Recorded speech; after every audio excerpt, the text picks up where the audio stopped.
We're getting into the topic of this hour. Remember, all of this week we've been celebrating Menstrual Health Week, and we, of course, championing that we should just end this period stigma. Period. Period. Yeah. Next time when we say period, inafaa kuwa full stop. Isikuwe ti udema kuna zile vitu. Wageni wamekuja. Mashiro. Periods. It's a normal Menstruation. thing. It's normal. It's normal. Women can get it. Okay. Machali. Wait, did you say women can get it? Okay, women normally get it. Okay, not can. Women get it. Kila siku. Machali, mwenye mko tuned in hapa Vibes Radio. Madem hawapatangi periods end month kama salo. Please note, hawapatangi end month kama salo. Kwa sababu niko sure kuna machali saizo wako. Salo ndio imeingia. So definitely madem wote Kenya mzima ama dunia mzima wako na periods. Wow, that's not what happens. Also, so we started Monday off with Dr. Kigondu, who shared with us some very insightful things about what exactly you should know about periods. What are the period pains? And for me, by the way, even for me as a woman, I learned a thing or two in that story. Then, on Tuesday, we spoke to Shiro Morioki, who shared with us her story, because periods also come with some complications, and endometriosis being one of them. She shared her journey. Did you know that over 100 million people, women, do suffer from endometriosis? It's a very crazy disease. And she mentioned that the government should do something, like NHIF should cater for such costs so women can get treatment. And then yesterday we had a great conversation with Dr. Lorinja Korir, who shared with us advocacy, what's happening on ground, what are the challenges facing young girls all across the country. Today I'm very excited because today is Menstrual Health Day globally. It's being marked, and of course there is a theme for this year. We're going to talk about that. But in studio on the line we've got a champion, a menstrual health champion. She's the founder of Inua Dada Foundation. She's an author. You know her from TV. She's a familiar face, and she is also a familiar voice and name. She goes by Janet Mbugua. Welcome to the show. Thank you. It's so good to be here. Thank you for having me. Oh man, it's so great to talk to you. I know we spoke last week about this, but I'm very excited that you're finally here. Yes, it's good to be here. All right, early in the morning. Janet, we know you from TV as a journalist. How did you get involved in menstrual health? What happened? I think it was because of the work I do in TV that I got involved in menstrual health. There was a story in 2013 that we aired on Citizen TV, which I worked at the time, that showed girls using very unsanitary products like chicken feathers, goat hide, soil, because they didn't have access to sanitary pads. And these are girls who were 12, 13 years old. And I brought that conversation onto my talk show. And then Kenyans were just outraged on social media. People were demanding answers. Why is it 2013 and girls are using goat hide and chicken feathers? So what happened after that is I was so triggered as a woman. And that's what made me then say, I want to do something. So pretty much started by raising awareness, trying to raise sanitary towels for the girls in that school. It was in Marigat in Baringo County. And also trying to push the government to have a bigger budgetary allocation for pads. And then before you knew it, I launched the Inua Dada Foundation. And the strongest point of the foundation has always been media and advocacy. Because of my background in media, because of being able to build a platform, I use it to really raise awareness on menstrual health inequalities. And so that's how I got involved, by seeing the story firsthand, by seeing the poverty and injustice firsthand, and just knowing that it was completely wrong that in this century, we still have girls and women who are struggling to access products. They can't go to school, they can't go to work, they're made fun of, there's stigma, they're not able to compete with male allies. And so I just want to see a world where menstrual equality comes to life. And I think we'll get there. We just have to keep fighting for it. Let's talk menstrual equality, because menstrual health equality, what does that mean? It means that every girl and woman should have access to products, quality products, and information on their sexual reproductive health and rights. That's what equality is. It shouldn't be that we are on this end and yes, we're able to access products, and there's a girl somewhere right now who's using a dirty rag, or a woman who's being forced to choose between food and pads for her teenage daughter who's menstruating. That's inequality. That's period poverty as well.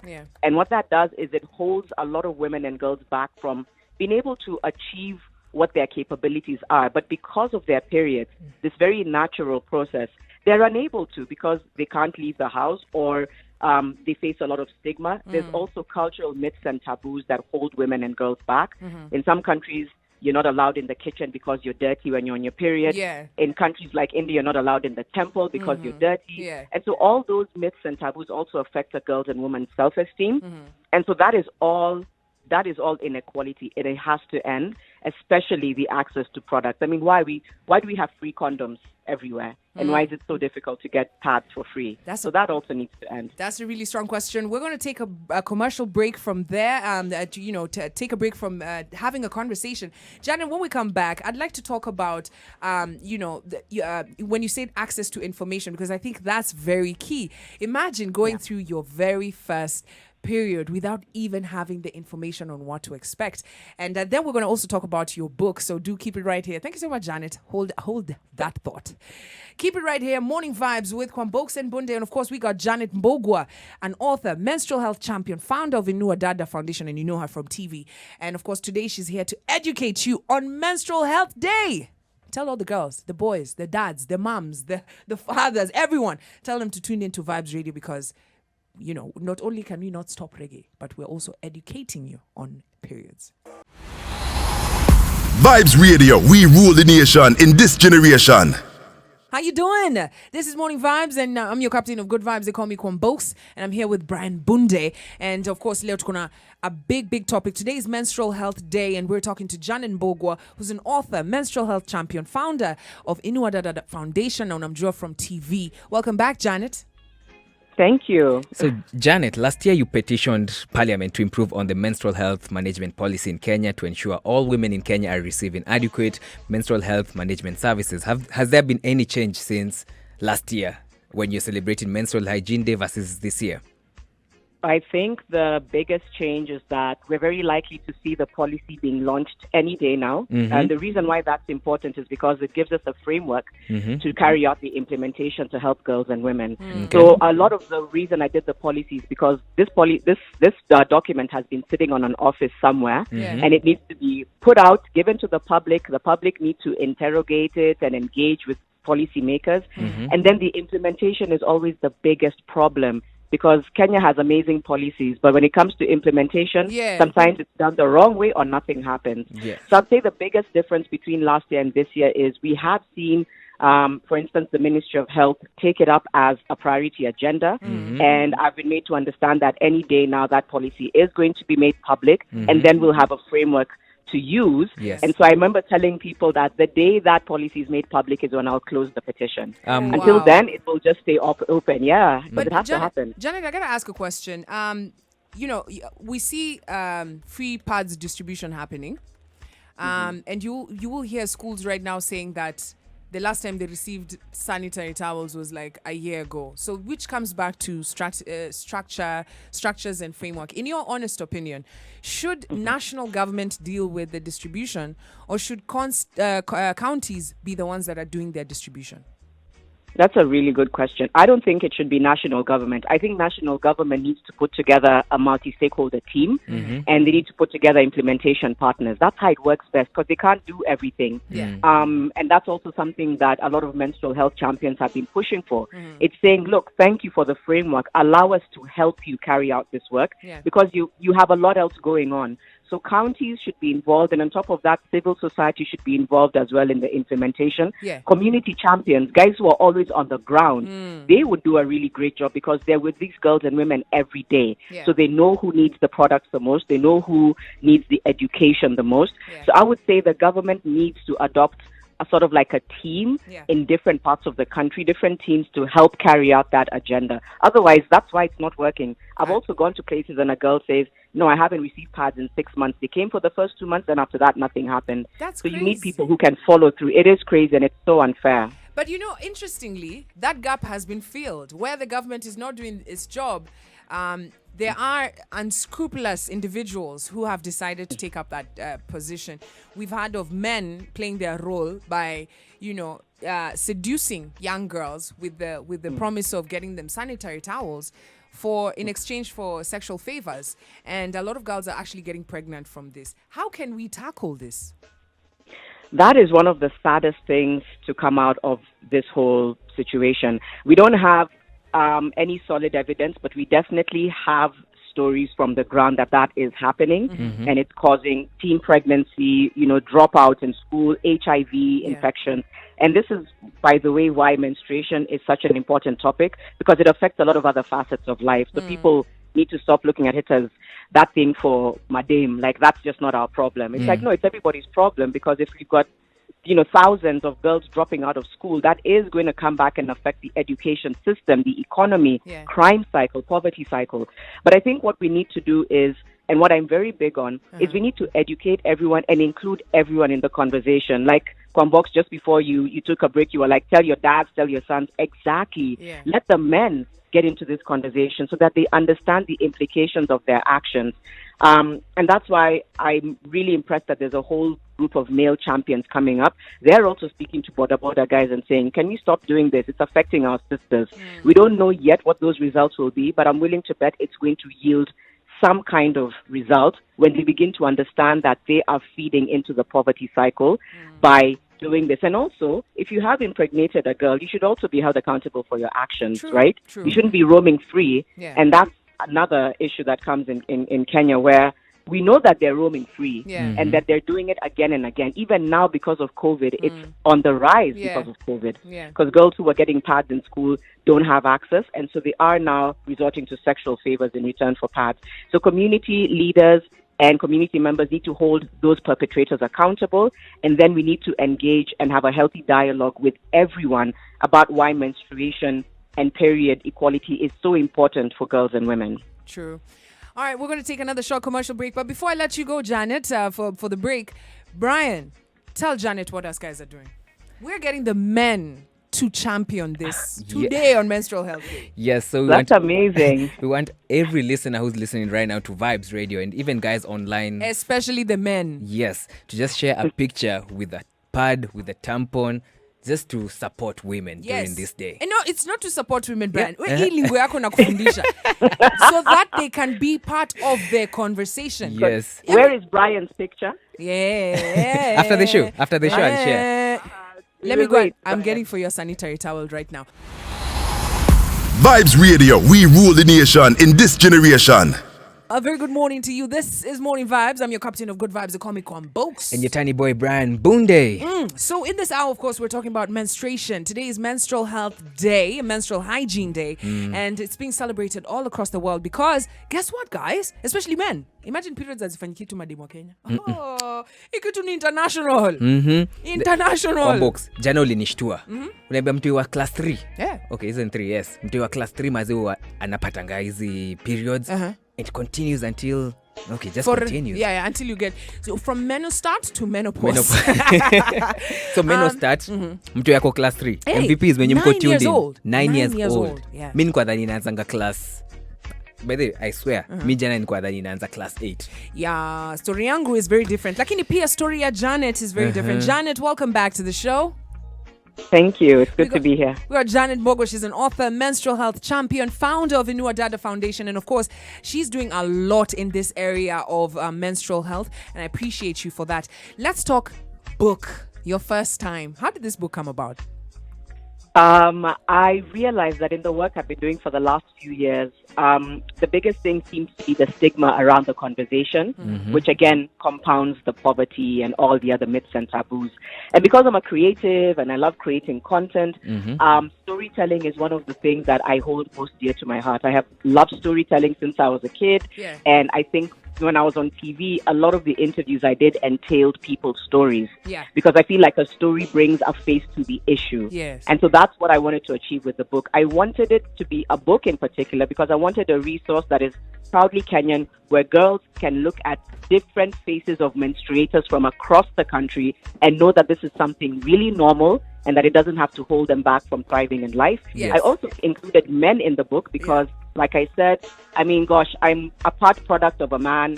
I have sons, I have brothers, and I also understand the importance of including men in this conversation. And so I decided to collect just over 50 stories from a very diverse group of people in Kenya to just talk about their first time and also mention a little bit about what they think can be done to improve the issue. Yeah. But I thought about women in prison. What about them and what they go through? So I have a former inmate. I have a woman who's blind in the book, a woman who's got a disability, a shosho, women from just a very diverse group who we don't think about. And the point is, all of us menstruate. It is normal.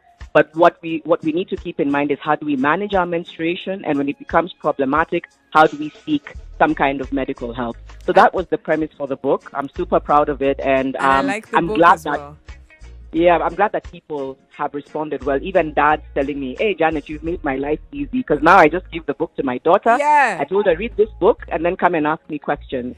So I think, yeah. I know when but first, thank you so much for sending me this book. I really enjoyed reading the stories there and I wish I had this book when I was in class 8 when my period showed up, and it was a whole it was terrible. But first things first, I really enjoyed what the First Lady's message was at the end, the intro. But there are stories that I really enjoyed. I loved your story. Thank you. I loved your story because I found out that your period started very early. Just very early. I know tomorrow is when we're going to be sharing our first time stories. We've gathered a couple of people and we're turning the whole show into my first time. And but I'd love to hear your story in brief. Janet, share with us your story. I mean, I woke up and there was blood on the bed, and I had no idea what was going on because I was 10 years old. Mm-hmm. And I also remember that 10. when I was 10, seriously 10 years old. So I went to talk to my mom and say, there's blood. I think I'm dying. And so she was also shocked, because she was like, wait, hold up, you're 10. Yeah. I wasn't supposed to have this conversation with you now. Yeah. I was supposed to wait a bit. Mm-hmm. And so she very quickly, because it was a school day, she was just like, just wear this pad. Don't let boys touch you. That's the sentence I remember most. Mm-hmm. And then I went to school. I was trying to walk in pads. I had no idea what was happening. And it took one of my classmates, the only other girl who started her period, to tell me that it's called a period, that I need to be able to walk better. She had to teach me how to walk with pads, teach me how to change pads. Everything I had to learn in one day. It was a crash course, but I was very traumatized because I had to live with this thing as a kid, and suddenly I'm being told I'm a woman, and 10. I was one of the few at 10. Yeah. And so I was traumatized for a long time, I think all the way till I was like 14. And then my period has always been very problematic, very painful, very heavy. And so at some point in my early 20s, I had to undergo surgery because of endometriosis. And so I feel like part of the motivation to write a book and to have these conversations is to also let people know they're not alone in their struggles, and that period pain is not normal. Period issues are not normal. A lot of women and girls are sitting in excruciating pain, and they think it's just normal. And I'm happy to see now a lot of women and girls say, because of the messages you're spreading, I was able to go to the gynecologist and I found out I had ABC issue. So this is also how you can improve the lives of people. Just be open about the conversation. Yeah. At any given moment right now as we're speaking, there's about 800 million girls and women menstruating. It is something that is with us every day, every minute. Yeah. And it is something to celebrate, but sometimes it wreaks a lot of havoc in the lives of women. So how can we put all that on the table and begin to address it with empathy and in a very progressive way? So my first time was just insane. I remember it like it was yesterday, and I think it was the motivation that one day down the line, I'll talk about it and ask a lot of women about their first time as well. All right. We're going to take another short commercial break, but there's someone who's asking a very pertinent question, and I know the answer to this, but I'm going to let you give the answer. Victor Abayo asks, how can I get the book? The book is going to be available on Amazon. It was supposed to be available on Amazon like 2 weeks ago, but, COVID problems. Yeah. Because it was in Textbook Center, but it sold out. And we were supposed to do another print run, but all of these issues came about. Yeah. So Victor just needs to hold tight. My website is officialjanetmbugua.com. You'll always find updates on some of the projects and everything I'm doing, and I'll also announce then when the book is going to be available on Amazon. All right, we're going to take another short commercial break. When we come back, Janet, I would love you to speak to the guys, especially the fathers. If there's a father right now who's dealing with, and I want to reference Carol Radul's story. I would like you to talk to the fathers, because I know there's so many men there who are probably single fathers, or an absentee mom, and they have to, or the mom is away maybe at work. And why does it have to be the mom who speaks to the daughter about menstruation? Vibes Radio, we rule the nation in this generation. Considering keep in mind, yani Brayo, where do zako ukitengeneza do, right? Ndio. Where to zako, you're just like a human being. Food, drinks, nini, nguo, tokens. blah blah blah. Mimi lazima ucalculate do za pads each and every month. Where hauna hiyo cost? Hapa. Chali anakuanga na hiyo cost? Aizi. Haya. Hiyo cost ya tampons naongeza, hiyo ni mzinga yangu extra nimeongeza. Alafu vitu zingine yani nika kwa dem ni lawama, so we want to celebrate something that's naturally occurring, yes. To end the stigma, and we really need, si ati tunataka tu kuona na picha ya padi yani kukuaibisha aibu gani. We imagine sasa kuna dem sahi on top of everything that's going on hana hizo pads, ndio hana hizo pads, na unasikia story venye ni ngori. So everyone, if you're a guy and you're listening to me and you're an MVP, we want you to go out, get either a sanitary towel, tampon, whatever it is, lakini tuange photo hapa na feathers. Kwambox, watu wanafaa kuacha kucompare sex with periods. Najua mtu akipiga picha na condoms watu watakuwa wow, this guy is having sex. Yeah. Periods are normal. Yeah, they should be normalized. Exactly. So we got Janet, author of My First Time, menstrual health champion, founder of Inua Dada Foundation, and of course, just an all-round great girl. Janet, welcome to the show. Asante sana. So, you know, there are dads out there. This week has been a really tough one for some men MVPs who are listening to the show. They've just been hearing periods, blood, periods, you know. So, there are dads there. Because I know, like when I was reading Carol Radul's her story, and everybody, I urge every single person, if you're a parent, nunulia mtoto wako hii kitabu. To be easier than just having that conversation about periods. But Carol Radul's dad, the way he handled it, how would you suggest fathers talk to their daughters about periods? Yeah, I loved Carol's story, and quite a number of women I've spoken to, even Angela Lush, who is part of Sister Speaks, and she also talked about the fact that her father was the first person who was there when she started her period. I think this comes back to including everyone in the conversation. For the longest time, and I'm sure you can remember even in school, when people came to have the conversation, the boys were told, Tokeni, please go to another room. We're not about the girls. That shouldn't happen anymore. Yeah. I think, yes, there's a time and place to talk specifically to girls because they're very body-sensitive issues that are for them. But we need to have that education where everyone is involved in understanding this very natural transition. Yeah. The same way when boys are going for their initiation and rites of passage, they are celebrated. Everybody will know. Yeah. Everybody's going to be telling them, you're a champ now, you're the man. Yeah. And that's why they get into this space with such confidence. For women, it's shrouded in secrecy. Yeah. And so we need to include men and boys in the conversation from the very beginning. And start by just engaging them. What do you understand by periods? Some of them have no idea what periods are. Some of them say, that's not in my place. That's something for women. Tell them, no, this is something that's going to happen to your daughter. Yeah. And this is how you need to be prepared. Just the ABCs of, if she comes to you, please make sure you there's pads in a store somewhere in a cupboard. Make sure you give them to her. Make sure you give her some reading material to educate herself. Yeah. And make sure you find it in you to either find a woman ally, if it's her auntie, etc. If there's no woman in your life, try and find that person who can walk the journey with you. Yeah. But I am happy to see that quite a few men are starting to normalize the conversation. They're just starting to realize this isn't something that I should be ashamed about speaking to my daughter about. If anything, I should be proud of her. I should be proud of where she's come to in life. And I should be able to share as much as I can and then allow somebody else to come in and just assist walk that journey with me. So men, let's include them. Let's not always make them feel shut out of this conversation. I mean, my dad is profiled in this book because he's also, he's one of the most open-minded people I've ever known. And then I even asked him, why do you want to be a part of my book? He said, because I think even me as a Guka, I should be able to be seen as somebody who can have this conversation with fellow men, with your sons one day, just to be able to allow everyone to understand it is normal. So let's include men and boys. And I love what you guys are doing. Just start including them because sometimes they feel left out. Just tell them, no, come on board.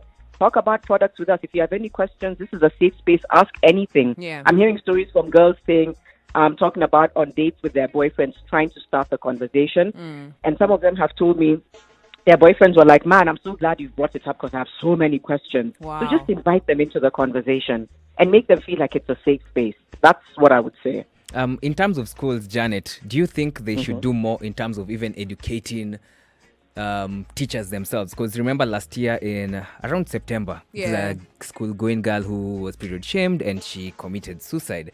But do you feel that even schools, in terms of providing tampons and pads, in terms of even educating the boys, do you think they should do more?